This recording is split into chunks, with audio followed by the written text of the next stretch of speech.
Hello! In this video I will show you how to set up VPN on Google Pixel 3a. So you have to start by opening your Google Play Store, then click on search bar and type in Turbo VPN and click search. Then select this application and click install.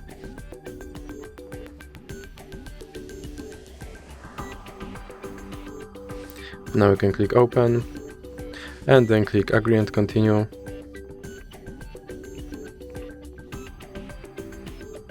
Then you can close this ad, click consent and click on this button to start your VPN and then click OK.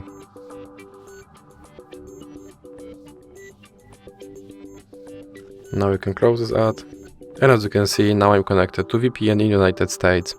So that's it for this video. If you liked it, please remember to leave a like and subscribe.